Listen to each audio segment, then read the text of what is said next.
Good day everyone, I am Venus P. Cabrillas and this is my assigned topic. Social, political, economic, and cultural issues in the Philippine history. So the mandated topics are land and agrarian reform policies, the Philippine constitutions of 1899, 1935, 1973, and 1987, and lastly is the taxation. So, what is land and agrarian reform? Land reform refers to a wide variety of programs and measures usually by the government to bring about more effective control and use of land for the benefit of the community. So, agrarian reform is more complex. Along with land reform, it also includes measures to modernize the agricultural practices and improving the living conditions of everyone within the entire agrarian community. The history of land reform in the Philippines. Pre-Spanish era. Before the Spaniards came to the Philippines, the Filipino social system was feudal. Like the feudalistic system in the medieval Europe, a warrior class existed bound by fealty to a warlord. So within the Filipino social structure, the datus, or they called it chiefs, comprised the nobility, or they called it maharlikas. Then there are the timawas, which they called them freemen, followed by aliping namamahay, which they called serfs, and aliping sa gigilid, or the slaves.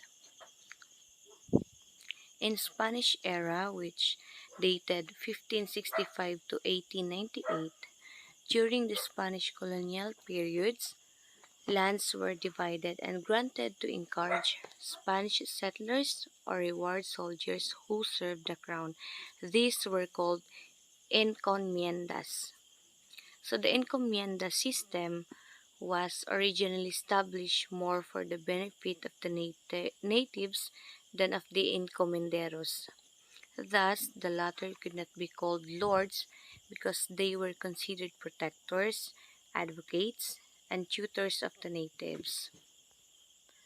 So in First Philippine Republic, which dated 1899 to 1901, immediately after the establishment of the First Republic of the Philippines on January of 1899, the government of President Emilio Aguinaldo declared its intention to confiscate large estates, especially the so-called friar lands. So in American region, which yeared 1901 to 1935, at the start of the American era, some 400,000 native farmers were without titles because of the defective land system rooted in Spanish institutions and of the farmers' ignorance of various of laws. So, bali dito sa American region, no, they are so kana ganing ang mga ignorante sila sa mga laws, wala pa sila idea related sa law. So, that is why walay mga titulo nga nahitabo. Commonwealth period, or Manuel Quezon, which yeared 1935 to 1944. By the time the Commonwealth was established under Manuel L. Quezon, the manly-jeering problem of land-tenure relationships had already given cause to armed discontent among oppressed tenants of states. The Quezon administration began under the 1935 Constitution, which declares the promotion of social justice to ensure the well-being and economic security of all people should be the concern of the state. The Third Republic, which is Manuel Rojas, dated on the year 1946 to 1948, Republic Act number 34 amends our Republic Act 4054, established a 70 to 30 sharing arrangement between tenant and landlord. It provided that whoever shouldered the expenses of planting and harvesting and provided the work animals would be entitled to 70% of the harvest. So, sa time ni Manuel Rojas, no, nag-establish siya og 70 to 30% of sharing arrangement between sa tenant and landlord. So, dito na time is katong mga mananumay or katong mga nag-atiman sa bukid is mas dako ang ilahang percent sa pag-harvest kaysa sa kadtong tag-iya sa yuta. So, in Elpidio Quirino, dated 1948 to 1953, Executive Order Number 355 replaced the National Land Settlement Administration with Land Settlement Development Corporation or LASIDECO, which took over the responsibilities of the Agricultural Machinery Equipment Corporation and the Rice and Corn Production Administration. On Ramon Magsaysay, which dated 1953 to 1957, Republic Act Number 1166, Creation of National Resettlement and Rehabilitation Administration, or they called it NARA. It was particularly aimed at the peasant of the HUK movement and was successful in attracting rebels to return back to a peaceful life by giving them home lots and farms in Nara settlement in Palawan and some parts of Mindanao. Republic Act Number 11, 1999, Agricultural Tenancy Act provided security of tenure for tenants. It also granted tenants the choice of shifting from shared tenancy to leasehold. It also created the Courts of Agrarian Relations.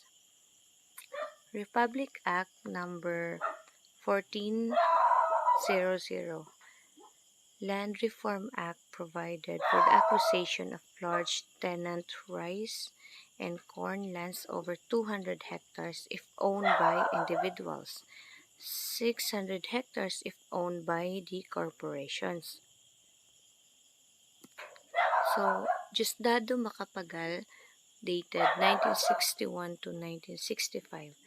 Under the Macapagal administration, the Republic Act Number 3844, otherwise known as the Agricultural Land Reform Code, was enacted. The Martial Law and the Fourth Republic, which the former president was Ferdinand Marcos, dated 1965 to 1986.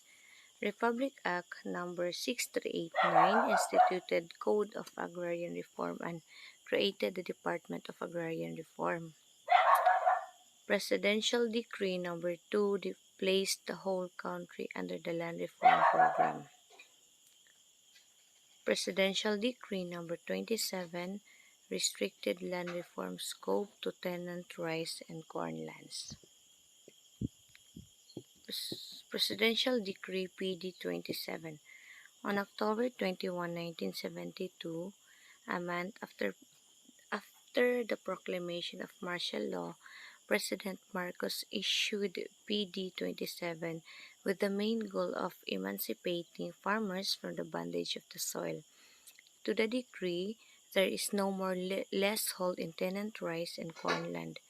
The tiller automatically becomes the amortizing owner of the land he tills. So, sa time ato ni President Marcos no is kung kinsa daw tong naningkamot or nanglimpyo sa yuta or nagpahilo na sa yuta is mao na gid daw to ang tag-iya sa yuta. There are two aspects of land distribution. The first one is determination of the land to be transferred, and the second one is financing. The determination of land to be transferred, rice and corn areas were selected because they were the areas of urgent reforms because of social unrest associated with rice tenancy. In financing, the decree solved the problem of financing by fixing the value of land at a relatively modest rate, and directing compensation that may be paid directly by the tiller to the landowner or converted into three-way arrangement. So in the Fifth Republic, Corazon Aquino, dated 1986 to 1992, 1987 Constitution, Articles 2, Section 21. The state shall promote comprehensive rural development and agrarian reform. Proclamation number 131 institutionalized the Comprehensive Agrarian Reform Program, or they called it CARP, and Agrarian Reform Fund, which we called it ARF. It covers all the agricultural lands regardless of tenurial arrangement and commodity produce, all public and private agricultural lands and other lands of public domain suitable to agriculture. Executive Order Number 129A reorganized, streamlined, and expanded power and operation of DAR, or Department of Agrarian Reform. Executive Order Number 228 declared full ownership to qualified farmer beneficiaries covered by PD 27.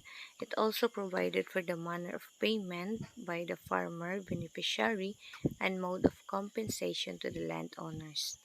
Executive Order Number 229 provided mechanism for the implementation of CARP, such as administrative procedures and mechanics for land registration, private land acquisition, and mode of compensation to the landowners. Republic Act Number 6657, Comprehensive Agrarian Reform Law. It is an act instituting a comprehensive agrarian reform program to promote social justice and industrialization, providing the mechanism for its implementation and for other purposes. So that's conclude my report. So the next reporter will be Kim Atilio. Thank you. Good day, ma'am. Good day, classmates. My name is Kimberly A. Atilio, and this is the continuation of the report of Ms. Cabrillas. Fundamental of taxations. The beginning of the idea of taxation cannot be dated in the continuum of our history. It came as a matter of survival for the government.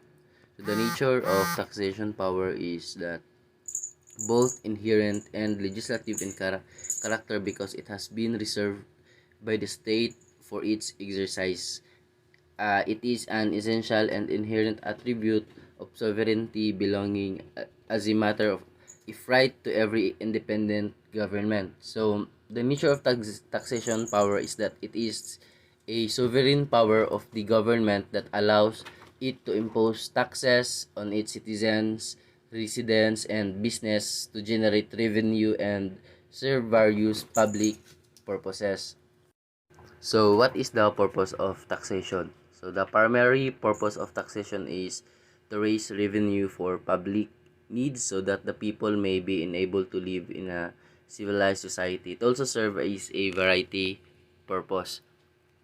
While the primary purpose of taxation is to generate revenue, so it is also serve other important purposes such as a redistributing wealth, regulating the company, or encouraging socially desirable behavior, and stabilizing the economy, and providing a source of public accountability. The basis of taxation. The power of taxation originated from the theory that the existence of a government is necessity. So, in the Philippines is primarily derived from the National Internal Revenue Code and is based on the ability to pay with taxes imposed on income, consumption, property, international transaction, and other factors. Next is the inherent limitation of the power of taxation. So first is the limitation of public purpose. A tax is for public purpose where it is for the support of the government or any of the recognized object of the government, or where it will directly promote the welfare on the community in equal measures. So, limitation of public purpose is an important principle in taxation that ensures taxes are levied for a valid public purpose and not for private gain or benefit. The government must provide transparency and accountability in how it is used the tax revenue and ensure that it is spent in accordance with the purposes for which it was be collected. Second is the limitation of territorial jurisdiction. The general rules is that sovereignty of a state extends only as far as its territorial jurisdiction. So this is also important, no, the limitation of territorial jurisdiction, because in taxation that ensures that a government power to tax is limited to its territorial boundaries. This principle is all based on the principle of sovereignty and ensure that taxpayers are subject to taxation only by the government that provides them with public goods and services. Third is the limitation of double taxation. Double taxation may be understood as direct duplicate taxation, which means taxing twice by the same public authority for the same purpose during the taxing period. Some of the property in the territory in which the tax is paid without taking all them a second time. So double taxation is a key principle in taxation that ensures that taxpayers are not subject to multiple tax obligations for the same income or assets. So this principle is addressed through a variety of mechanisms, including tax treaties, domestic laws, and unilateral tax relief measures. Next is the limitation of non-delegation of taxing power. The Constitution provides that sovereignty resides in the people and all government authority emanates from them. So the limitation of non-delegation of taxing power is also a key principle in taxation that ensures that the power to impose taxes is vested in exclusively in the legislative branch of government. So this principle is based on the separation of power doctrines and helps to prevent abuses of power and ensures that taxes are imposed in accordance with the will of the people. Next is the limitation of exemption of government agency and instrumentality. The government rule is that agency and instrumentalities of the government is exempted from taxation. So, limitation of exemption of government agency or instrumentality in taxation is a principle that ensures that government agencies or instrumentalities are subject to the same tax rules and obligation as private entities, except in certain limited circumstances. This principle is based on the principle of equality and fairness, and it helps to ensure that the government does not have an unfair advantage over private entities, and that is revenue base is not unduly diminished.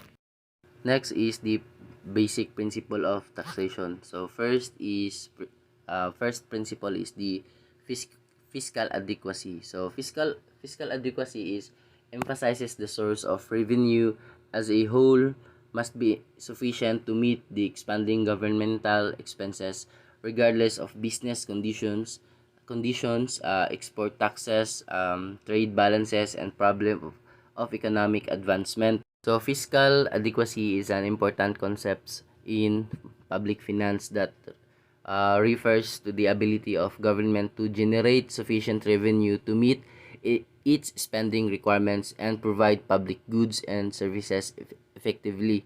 So achieving fiscal adequacy requires a balance between revenue generation and public expenditures and is essential for maintaining a sustainable fiscal position over the long term.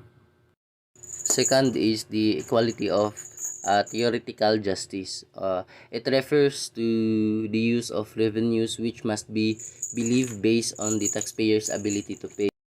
So, equality or theoretical justice. So, When we say equality, it refers to the principle that individuals should be treated equally under the law without discrimination or favoritism.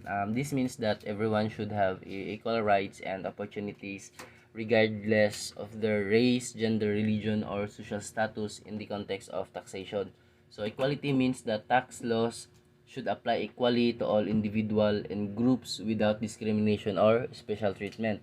So while the theoretical justice is refers to the broader concept of fairness and society. Theoretical justice encompasses not only the principles of equality and non-discrimination but also consideration of distributive justice, corrective justice, and procedural justice.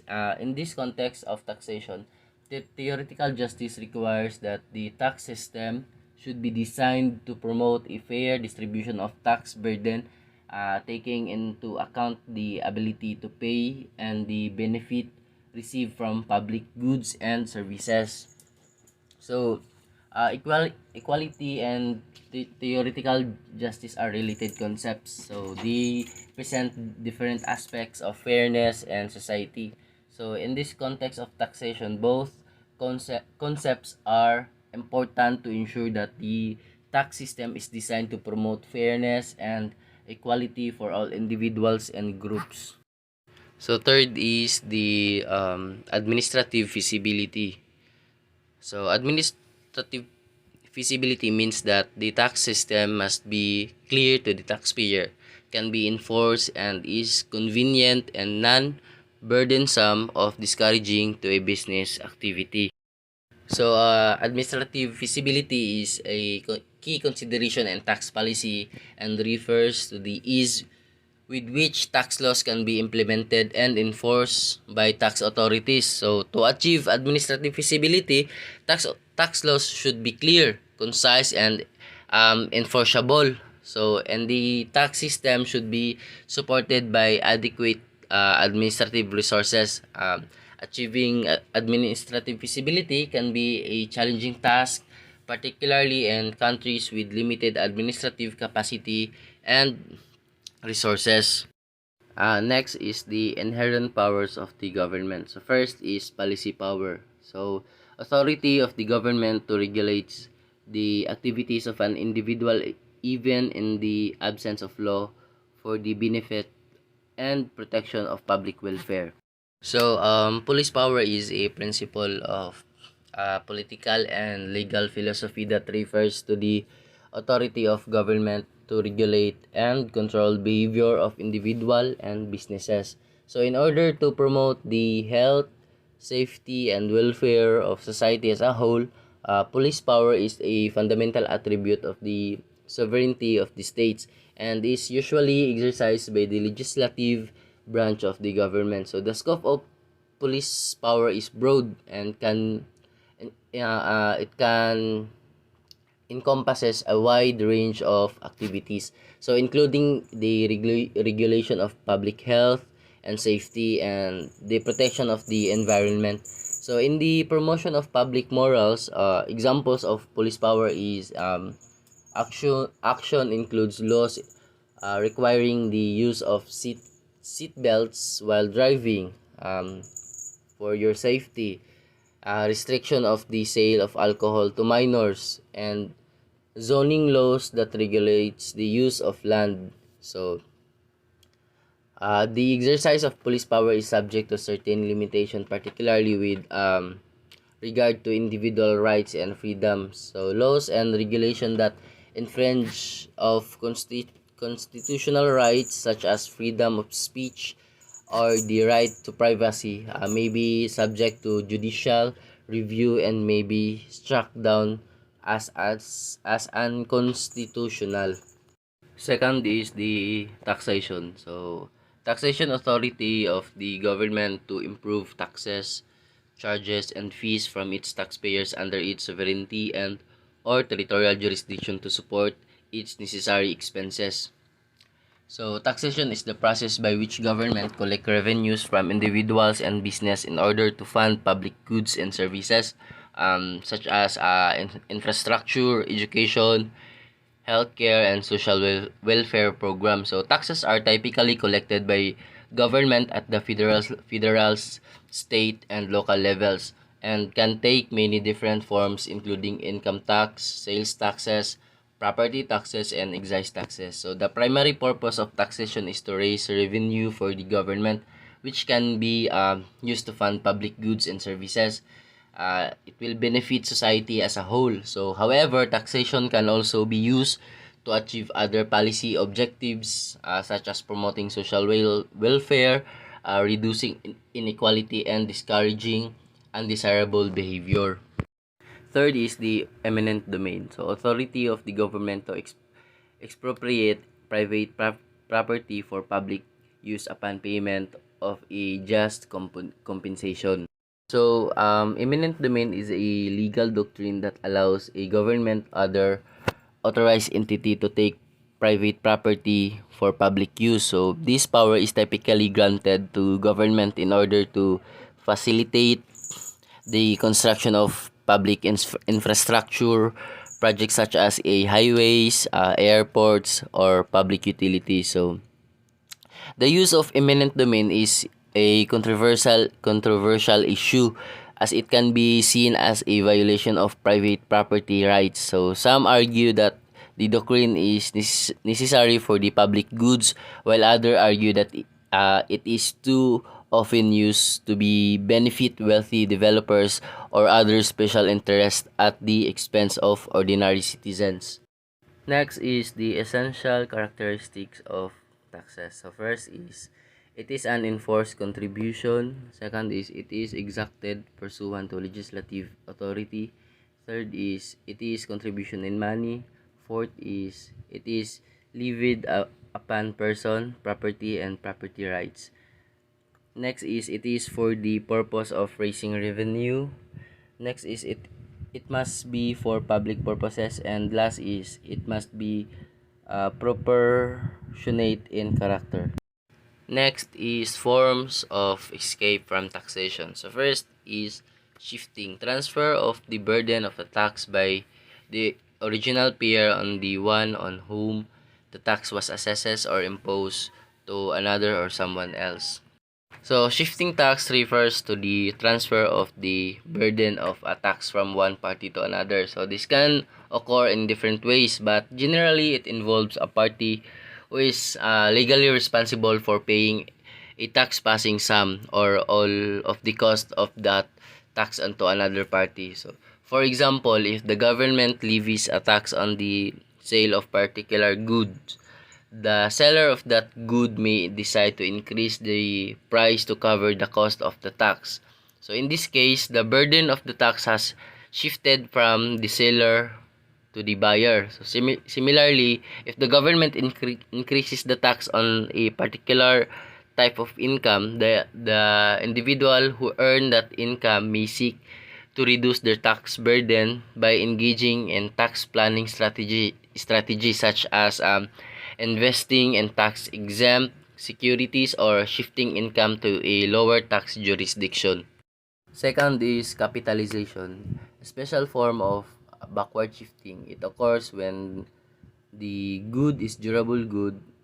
The whole series of future taxes is to be shifted backward at the time of purchase, and the future taxes must be capitalized and deducted in a lump sum from the price offered.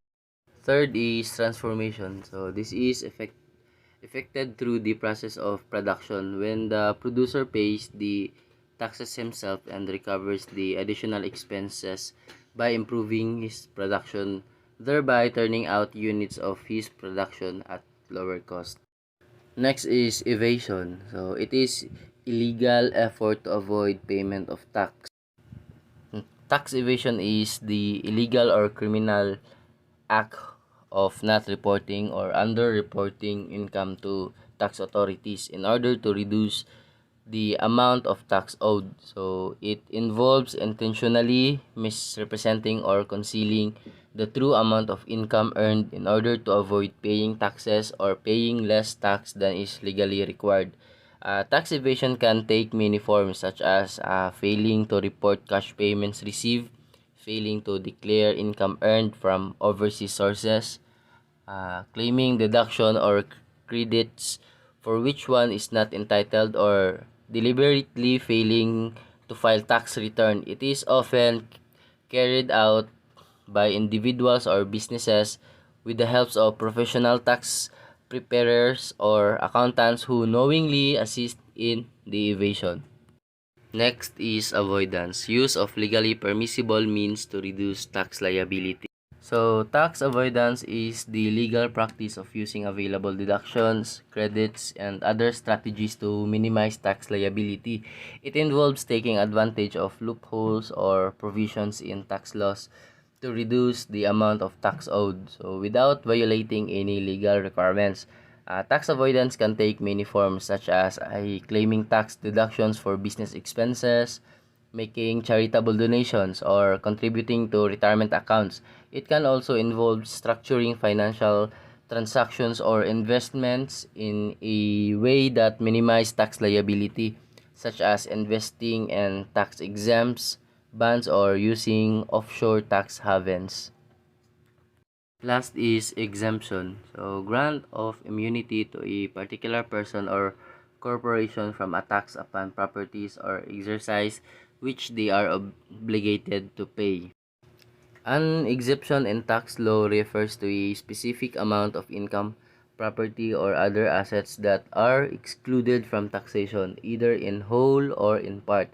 Exemption can be granted to individuals, businesses, or other entities and are typically designed to provide relief or benefits to certain groups of activities. For example, in income tax law, individuals may be entitled to exemption for certain types of income such as social security benefits, child support payment.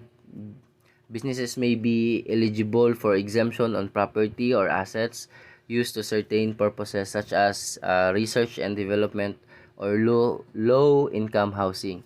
Exemption can also be used to provide relief for individuals or groups who may be facing financial hardship, such as low income families or disabled individuals. For example, some jurisdiction may provide exemption on property taxes for homeowners with limited incomes, or on sales taxes for certain types of essential goods such as food and medicine. Next is local taxation. So, local taxation, since the power of taxation is an incidence of sovereignty that is absolutely necessary to maintain government and therefore inherent in the state. So, local government units or LGUs such as provinces, municipalities, cities, and barangays can exercise the power not only if conferred on them. Local tax may be valid only for the public purpose and yet invalid for a private purposes except when allowed by law. Local funds shall be devoted exclusively to local purposes. Good day, ma'am. I am Julaiden T. Sabido and I'm going to report about the Philippine Constitution. So before I discuss about the Philippine Constitution, I will discuss the meaning of Constitution first. Constitution is the fundamental law of the land, which establishes the character and the basic principles of the government. It is also the basic political principles in which a state is governed, making clear the rights of the individual and limiting powers of the government.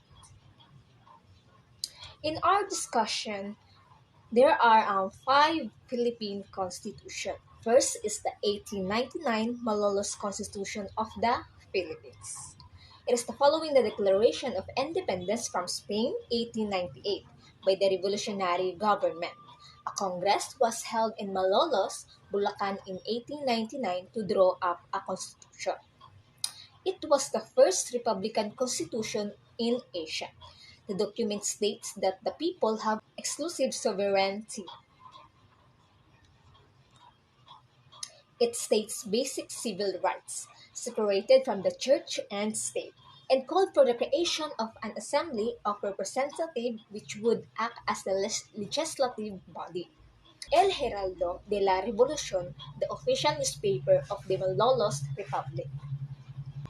Acts of the United States Congress. The Philippines was under the jurisdiction of the federal government of the United States during this period, December 10, 1898 to March 24, 1934. First is the Philippine Bill of 1902, Copper Act. Second is the Philippine Autonomy Act of 1916, Jones Law. Third is the Tidings-McDuffie Act. Second Philippine Constitution is the 1935 Philippine Constitution. The original 1935 Constitution provided for unicameral National Assembly, and the President was elected to a 6-year term without re-election. It was amended in 1940 to have a bicameral Congress composed of a Senate and House of Representatives, as well as the creation of an independent electoral commission. Claro M. Recto, unanimously elected as the chairman of the 1934 Constitutional Convention. Third is the 1943 Constitution, Second Republic. It is drafted by a committee appointed by a Philippine Executive Commission, the body established by the Japanese to administer the Philippines in lieu of the Commonwealth of the Philippines, which has established a government in exile. Kalibapi, kapisanan ng paglilingkod sa bagong Pilipinas, was also organized designed to be the sole and exclusive political organization in the Philippines. The legislature consisted of a unicameral National Assembly, and only those considered as anti-US could stand for election, although in practice, most legislators were appointed rather than elected. Fourth is the 1973 Constitution, New Society.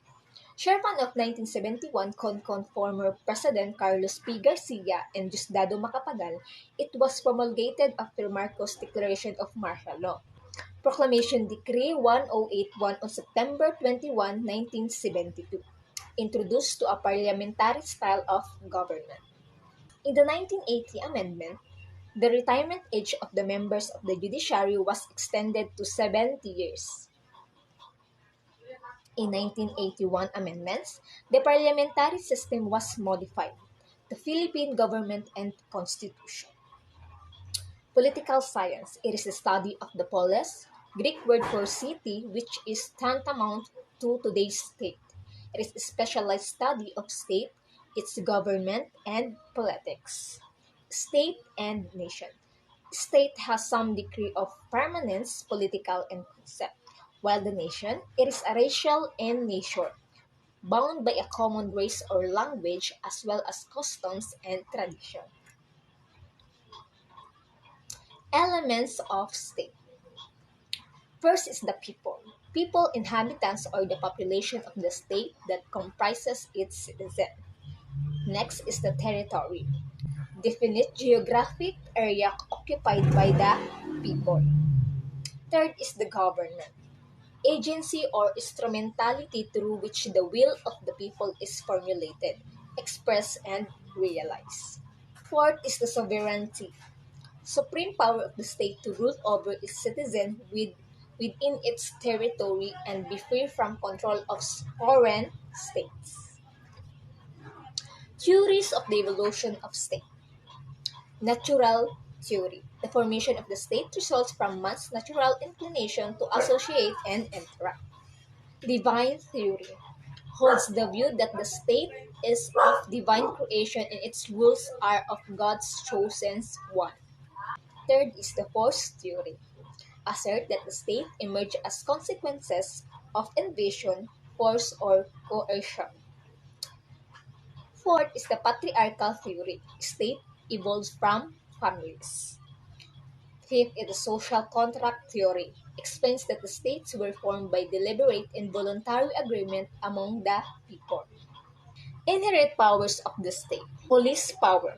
The power of the state to enact laws or regulations in relations to persons and property for the promotion of public health, morals, safety, and general welfare. Taxation. Power of the state to impose proportional charges upon persons, property of rights for the use and supports of the government, and to enable it to discharge and legitimate function. Eminent domain, right or power of the state to take private property for public use upon payment of just compensation. What is government? Government is an institution that has the power to make laws and enforce those certain territories, people, and other organizations. Branches of government. First is the executive, law implementing body, or the president. Second is the legislative. It is the lawmaking body, the Congress. Third is the judicial. It is the law interpreting body or the court system. Forms of the government. A. Rule by one person. First is the monarchy. It is a government that has a single person who is generally considered the ruler by the title and birthright. Types of monarchy. First is the absolute monarchy. The monarch exercises absolute power and wields executive, legislative, and judicial power. Example, Kingdom of Saudi Arabia. Second types of monarchy is the limited or constitutional monarchy. The monarch delegates power. For example, the legislative body judicial power by the court and exercise power by the king, queen, exercise legislative power. Example is the UK, Belgium, Spain, Japan, and the Netherlands. Second form of government is the dictatorship.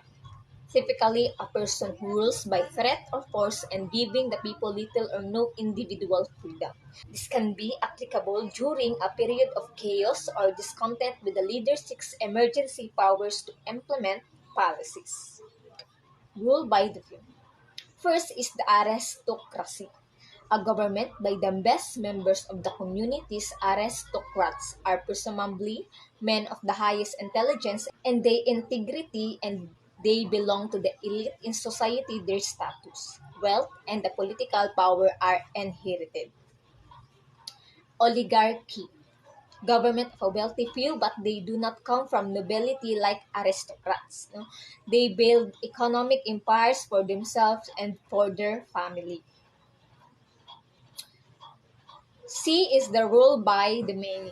Democracy. Democracy, it means rule by the people. Next is direct democracy. It is the citizens themselves vote for or against specific proposal or laws. Indirect democracy. Citizens elect representatives to make laws on their behalf. Essential features of democracy. First is the majority rule. The majority of the citizens choose their leaders who then have the mandate to govern and make public policies. And second is the minority rights. This is ensured so long as the minority of citizens openly attempts to win majority supports for leaders and policies without loss of individual rights, just as the majority enjoy these rights. That's the end of my discussion, and it continued by Peter Paul Enojales. Thank you. Okay, so for the next topic, I will be discussing the brief history of Philippine taxation. First is ancient Filipinos. It all began with the ancient Filipinos who paid their datu or chief's taxes in exchange for the protection they provided. This tax was known as buwis. So except for the home of the datu or chieftain, everyone is obligated to pay taxes. During this time, there were additional penalties for failing to pay taxes. Next is invasion of Spaniards. The arrival of invasion of the Spanish people between 1521 and 1898 gave the Filipinos modern concepts of taxation, wherein people between the ages of 16 and 60 were required to pay tributes or tributo to the King of Spain through the colonial government, valued at 8 reals or 1 peso per year. There were also other forms of payment, including gold, chickens, textile, rice, and forced labor, known as Polo y Servicio. Next is Cedula. The cedula as a document identifying the taxpayer that must be carried at all times was introduced in 1884 to replace the tribute, which was abolished.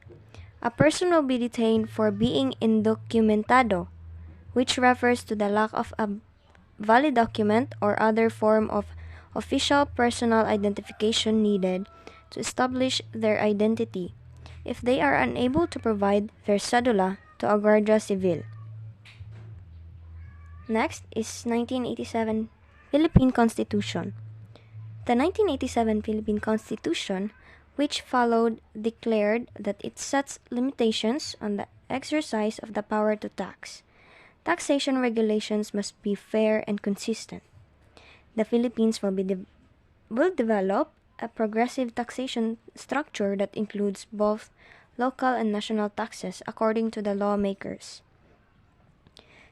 Local taxes are those imposed and collected by the local government, whereas ang national taxes are national internal revenue taxes imposed and collected by the national government through BIR.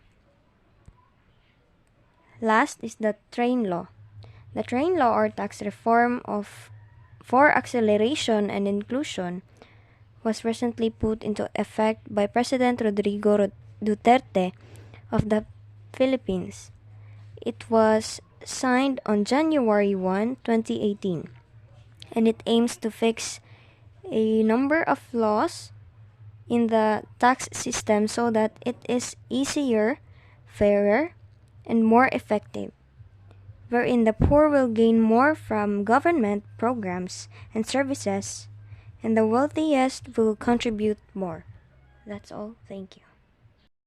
So, hello po sa lahat. Ako po pala si Clarvey Placido, and together with Kazia Krizia Damole ay tatalakayan po namin sa inyo yung Tax Reform Program na under kay Republic Act number 10963 or a Tax Reform for Acceleration and Inclusion.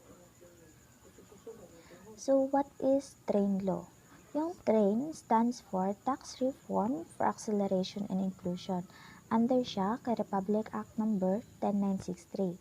So, yung Tax Reform for Acceleration and Inclusion or simply FRAIN is first package po siya ni CTRP o Comprehensive Tax Reform Program na na-envision ni President Duterte sa kanyang administrasyon, which seek to correct the number of deficiencies in the tax system. So, ito po ay naging epektibo noong January 1, 2018 hanggang December 31, 2022. Ang layunin po ng FRAIN law ay mas gawing simple, fair at epektibo yung sistema ng pangongolekta ng tax. Pati na rin po yung pagkuha ng additional revenue para po may pagkukunan po ng mga pondo o pupundahan yung mga kailangan ng mga gobyerno para sa ikalalago ng Pilipinas. So, Tax Reform Fund para sa edukasyon, healthcare services, infrastructures, and programs. Pinakauna is education.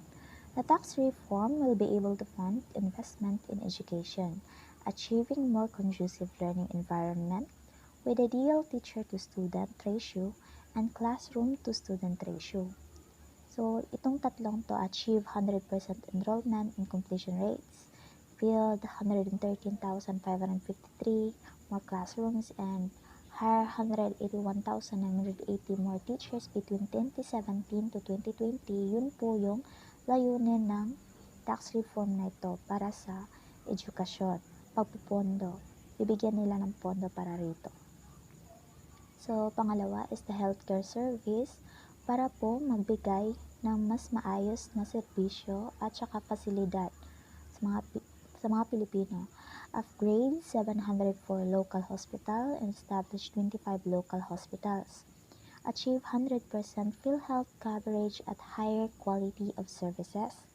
Build 15,988 new barangay health stations, build 2,424 new rural health units and urban health centers, at pati na rin to hire additional mga empleyado related to medicines and other health care units or healthcare services like doctors, nurses, dentists, pharmacists, medical technologists, public health associates, at mga UHC implementers. Sa pangatlo, infrastructures program is pagbibigay pondo para sa mga infrastruktura, public infrastructures like bridges, highways, and buildings na rin. So, ito po yung major features ng train law. Pinakauna is lowering the personal income tax. Pangalawa, simplifying the state and donors tax. Pangatlo, expanding the value-added tax. Pang-apat, increasing the fuel excise tax. Panglima, increasing the excise tax of automobiles. At saka pang-anim, increasing the tax of sugar, sweetened, and beverages. So, sa lowering the personal income tax or PIT, Republic Act 10963 lowers personal income tax for all taxpayers except the richest. So, under the train, those with annual taxable income below 250,000 are exempt from paying PIT, while the rest of taxpayers except the richest will see lower tax rates ranging from 15% to 39% by 2023. So, restructuring po ito ng tax rates. Sa old tax rate, as you can see sa first table, net taxable income ranging from 0 not exceeding to 10,000 is automatically multiply to 5%, no? Ranging 5% to 32%. While now, new tax rate effective January 1, 2018 to December 31, 2022, net taxable income, if it ranged from 0 to not exceeding to 250,000, it means wala kang babayarang tax rate. Wala kang babayarang taxes kasi 0% tax rate to. Kung meron kang tax income na 250,000 from not exceeding 400,000, yung i-multiply mo lang siya to 20%. Kung ano yung magiging resulta nun mo, yun yung babayaran mo. If you have net income of 400,000 from 400,000 not exceeding to 800,000, yung 400,000 na isa-subtract mo, no? Automatically 30,000 equivalent yon. Yung excess sa pag-subtract mo, i-multiply mo sa 25%, tapos pag multiply nun, is i-add mo yung dalawa. Kung ano yung maging resulta, yun yung total na babayaran mong taxes. So, yung tax rate na effective sa January 1 to 2018 is ranging to 20% hanggang 35% siya. Yung bagong tax rate effective January 1 to 2023 and onwards ay ranging 15% to 35%. So, it means bumaba yung tax rate kumpara nun. For self-employed and professionals effective from January 1, 2018, sa gross sales or receipt not exceeding to 3 million, meron silang dalawang option. Sa option 1, regular PIT rates, o di naman kaya sa option 2, 8% of gross sales or receipt in excess of 250,000. Kapag above 3 million na, may regular PIT rates na yung ibabase. So, dito tayo sa simplifying the state and donors tax. 2.1 for state tax. Ito ay kung saan state tax noon is divided into many brackets at saka nakadepende sa kung ano yung income, kung ano yung income bracket mo, nakadepende rin yung tax rate na ipapato, in which it ranges from 5% to 20%. Then habang sa donor's tax naman, ganun din noon, no? Nakadivide din sa iba't ibang bracket. Tsaka nakadepende rin yung ipapatong na tax rate sa income yearly. So ngayon, because of the framed law, is naging simplify na, no? Ito yung tax rate noon. 5%, 5% to 20% ranging kay estate tax to. Habang kay donor's tax is naka-range siya from 2% to 15% noon. So ngayon, nakasimplify na lang na kahit ano yung value of net state or donor state meron ka is automatically multiply na yon kay 6%.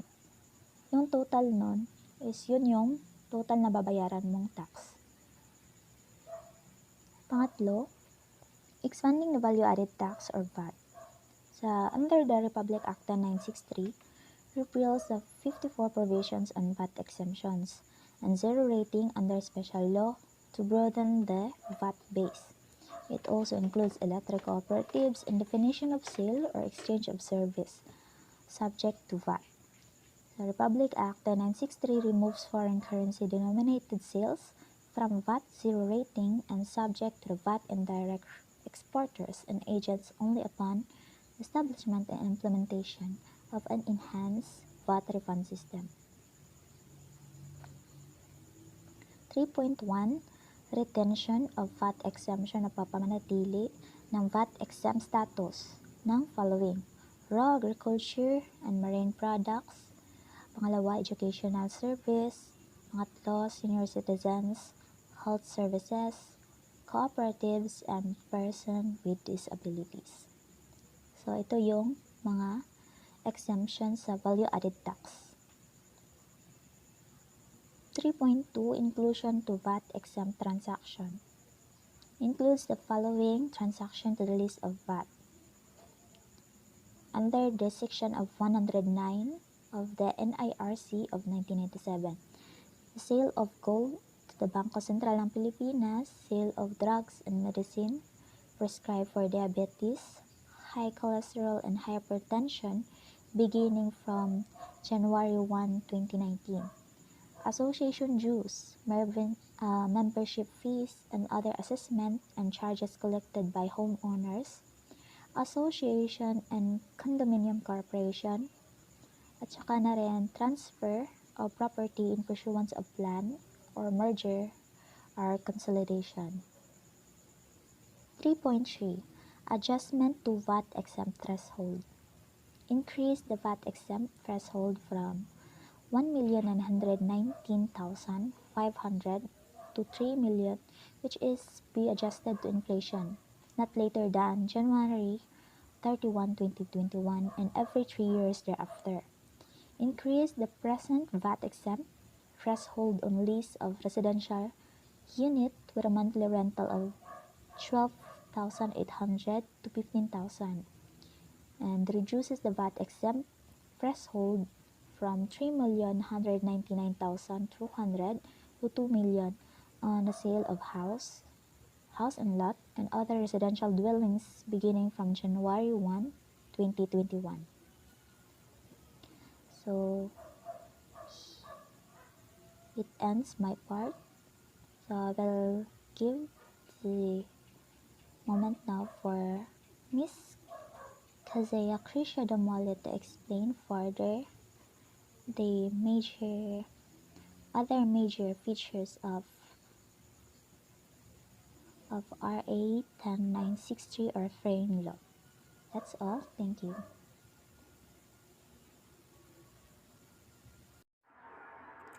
Good morning. I am Kizea Kershal Damole, Number 4, increasing the fuel excise tax. Republic Act 10963 increases the excise of petroleum products, which has not been adjusted since 1997. The Duterte administration is also doing this to address environmental and health concerns. By taxing the dirty fuel correctly, we are also investing in a more sustainable future for our country. Republic Act 10963 increased the tax rates on petroleum products in three tranches beginning in January 1, 2018 to January 1, 2020 as follows. So makita na to diri sa table ang petroleum products, ang ilahang old tax rates versus new tax rates. So sa new tax rate gibahin siya og tulo ka tuig, 2018, 2019 and then 2020.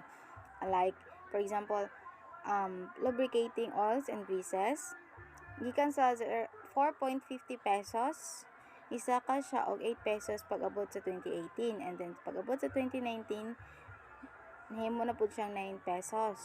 Tapos sa 2020 nahimo na jud siyang 10 pesos and so on and so forth. So mo yung petroleum products ang ilang old tax rates and ang ilang new tax rates. Number 5, increasing the excise tax of automobiles. Republic Act 10963 simplifies the excise tax on automobiles, but lowered price cars continue to be taxed at lower, while more expensive cars are taxed at high rates. Republic Act 10963 restructures the tax schedule on the excise tax on automobiles by imposing ad valorem tax rates that are directly applied to the net manufacturer's price or importer's selling price instead of imposing marginal tax rates. So, ni ang example sa mineral product is ang coal and coke. So, gikan sa 10 pesos, nisaka siya og 50 pesos pag-abot sa 2018. And then sa 2019 na 100 pesos na siya, and then sa 2020 nahimo na siyang 150. Republic Act 10963 also increases the excise tax rate on other mineral product as follows. So dili lang ang coal and coke ang nitaas, but ang all metallic minerals and quarry resources, copper and other metallic minerals, gold and chromite, indigenous petroleum. So, gikan sa 2 to 3%, nisaka siya og 4 to 6%. So, notes, hybrid vehicles powered by electric energy in combination with gasoline, diesel, or any other motive power shall be subject to 50% of the applicable excise tax rates on automobiles. Purely electric vehicles and pickup truck shall be exempt from excise tax on automobiles. Pickups shall be considered as trucks. Number 6, increasing the tax of sugar-sweetened beverages. The SSB excise tax will help promote a healthier Philippines. DOH support this as part of comprehensive health measures aimed to be curb and the consumption of SSB and address the worsening number of diabetes and obesity cases in the country. This is to encourage consumption of healthier products, to raise public awareness of the harms of SSB, and to help incentivize the industry to develop healthier products and complements. So under Republic Act 10963, an excise tax rate of 6 per liter will be taxed on sweetened beverages using purely caloric sweeteners and purely non-caloric sweeteners or a mix of caloric and non-caloric sweeteners. And an excise tax rate of 12 per liter will be taxed on sweetened beverages using purely high fructose corn syrup or in combination with any caloric or non-caloric sweetener. So,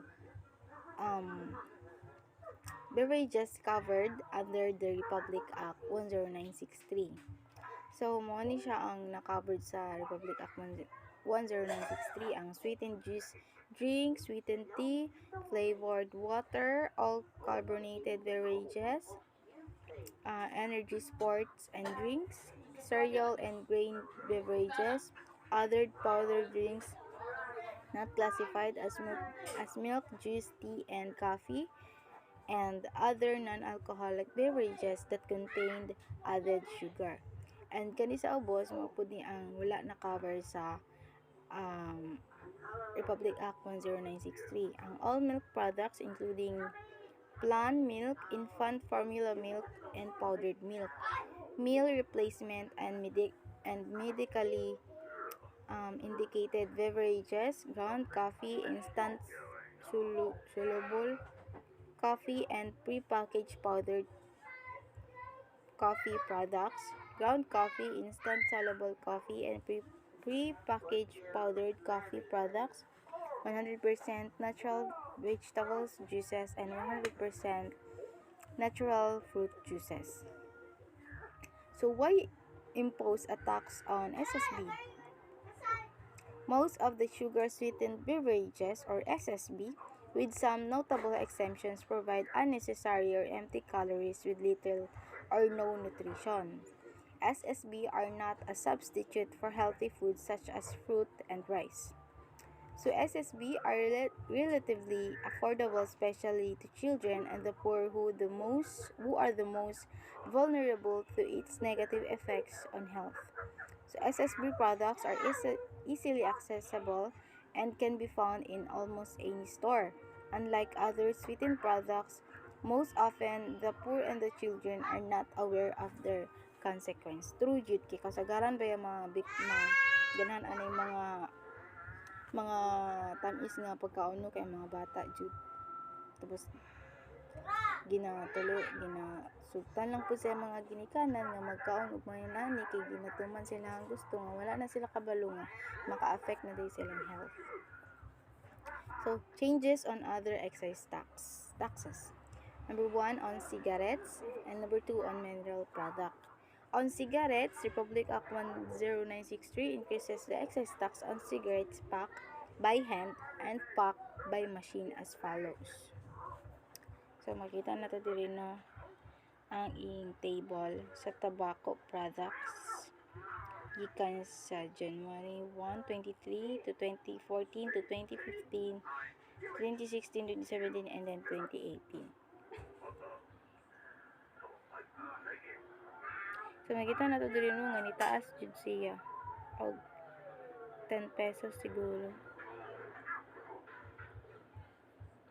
Tapos diri sa on mineral product, Republic Act 10963 increases the excise tax rate on domestic or imported coal and coke in 3 tranches beginning January 1, 2018 to January 1, 2020 as follows. So, mo na akong gi-explain ganiya. That's all. Thank you for